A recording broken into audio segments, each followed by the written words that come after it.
Na Constituição Federal, no Código de Processo Penal, no Código de Execução Penal, o Código de Execução de Sentença, existe algum artigo que diga ser proibido o réu foragido a lutar por direitos, ou melhor, ele perde os direitos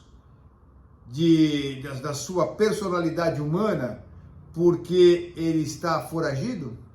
Eu sou o Mário de Oliveira Filho e esse cara aqui é o Mauro Otávio Nassif, meu amigo, meu amigo do coração, meu professor e guru. Não, professor não. Professor...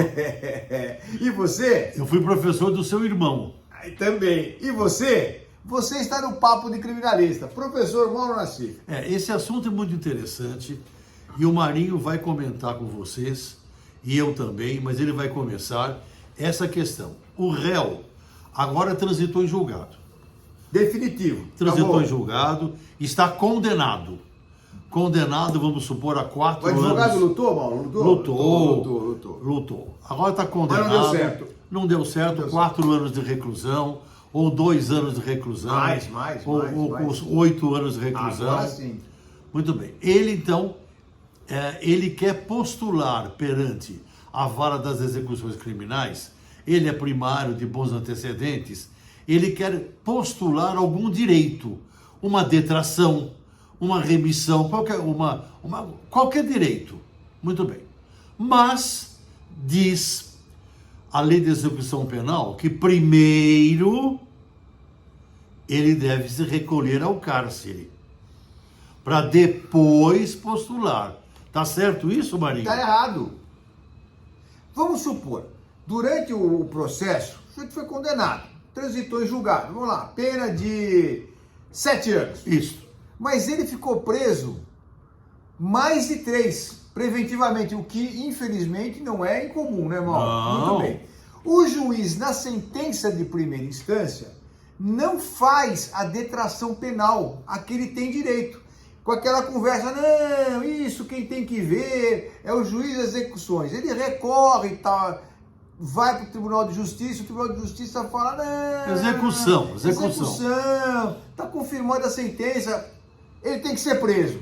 Ele, então, sai fora. Claro. Vai embora. Fugiu. Mas o advogado dele, o cara que sabe o que está fazendo, vai e requer que seja instaurado o processo de execução penal. Requer ao juiz Aí o a juiz expedição. Não pode. Aliás, a 16ª Câmara Criminal do nosso Tribunal de Justiça, num determinado processo, em que o réu foragido queria participar da audiência virtual no plenário do júri, e o juiz deferiu. E o ministro, aliás, indeferiu, né? E aí, bom, enfim, foi lá para a 16ª Câmara Criminal, e a 16ª Câmara Criminal diz o seguinte, que o réu que foge renuncia aos seus direitos. Isso é de uma teratologia total. Não tem direito a mais nada. Bom, então, isso é um absurdo. Primeiro, o recolhimento, aliás, a expedição da guia de recolhimento é uma formalidade para a instauração do processo de execução, que independe, no meu modo, independe de recolhimento à prisão. Claro. Porque senão nós vamos voltar para a época do artigo 594, que falava o seguinte, que o réu, para recorrer, tem que se recolher à prisão. Isso não existe mais. Exatamente. Não existe mais. O fato de estar foragido não cerceia direito de ninguém, para coisa alguma. O sujeito tem o direito de impetrar a ordem de habeas corpus, o sujeito tem direito de pedir revisão criminal, tem direito de pedir a expedição de guia de recolhimento, porque aí o juiz das execuções vai analisar aquilo que o juiz de primeira instância devia ter feito e o tribunal também. E pode negar. Tem a detração. Bom, detração não tem como negar. O sujeito ficou preso, né? Foi condenado a 7 anos. Mas eu digo, em tese... 3, 4, que tem que... Em tese pode, não tem a menor dúvida. Mas aí ele tem... Para que vai recolher ao cárcere nessas prisões brasileiras? Primeiro, segundo o entendimento antigo, Primeiro se recolhe. Primeiro é morto. Mauro, mas prisão não é pré-requisito de coisa nenhuma mais. Não é. Gente, prisão não é mais pré-requisito para requerer direito algum. Antigamente, ainda quando eu comecei nessa vida jurídica, quando vinha a sentença de pronúncia, o réu tinha que se recolher preso, era obrigatório. Nós tivemos o Euquias de Oliveira, que foi presidente da Associação dos Funcionários da Polícia Civil do Estado de São Paulo, na qual eu fui advogado muitos anos, mais de uma década. O Euquias, lá atrás, respondeu um crime de homicídio. Ficou preso e foi absolvido por 7-0 por negativa de autoria. Veja, o absurdo. Então, o sujeito tem que ser preso para requerer, para reclamar direitos. Isso é um absurdo. Agora, para o nosso internauta, vamos dar agora a ferramenta. A ferramenta chama-se habeas corpus, o Superior Tribunal de Justiça, numa decisão do ministro Noronha, e o número do habeas corpus é... Pega o caneta, pega o papel, rápido, eu vou falar. O habeas corpus é o 660-652. 660-652. E como é que ele termina? Termina dizendo o seguinte, que o juiz da execução deve determina a instauração do processo de execução para apreciar os requerimentos dos direitos pleiteados pelo sentenciado. Mesmo foragido. Uma coisa é uma coisa, outra coisa é outra coisa. Gente, não entra nessa de punitivista, que prisão recolhimento à prisão é pré-requisito. E São Paulo já tem aceito essa tese. São Paulo, marca aí, minha gente, marca aí, continua com a caneta e o papel na mão.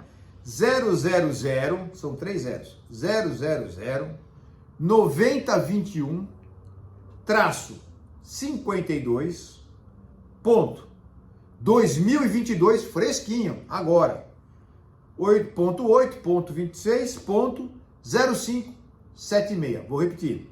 000-9021 -52 2022.8.26 0576.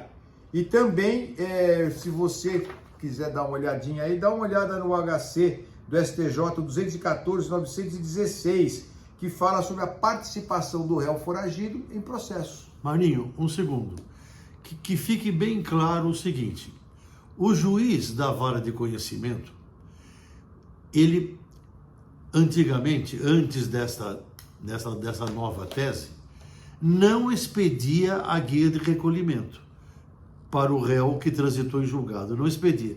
Esperando o quê? A prisão. Esperando ele ir para o cárcere. Para ir requerer e falar, realmente, depois de 6 meses preso, falar, detração penal, solta o Exatamente. Mas ele podia ter morrido na cadeia. Não, só podia ter pego uma doença. Cadeia, pelo amor de Deus. Agora não. Agora, o juiz da vara de conhecimento, e se o juiz negar, cabe habeas corpus. Sim, habeas corpus. Gente, para que o juiz espeça a guia de recolhimento e o réu foragido, homiciado. Mas ele não é hétero? Não, homiciado. Já vamos me chamar de homofóbico, pronto. O juiz vai examinar o requerimento dele, ele foragido. E daí que está foragido? E daí? Gente, então, não é agravo e execução, hein? Não. É habeas corpus. Tem nada a dever de agravo e execução. Então, essa é uma ferramenta muito importante, onde não precisa mais o réu homiciado se recolher à prisão para postular direitos. Marquem isso. Recolhimento à prisão no Brasil não é pré-requisito para reclamar direitos. Ponto. Essa sua frase é muito importante, viu, Marcos? Eu gostei dela também. Papo de Criminalista. A gente volta. Tchau, tchau.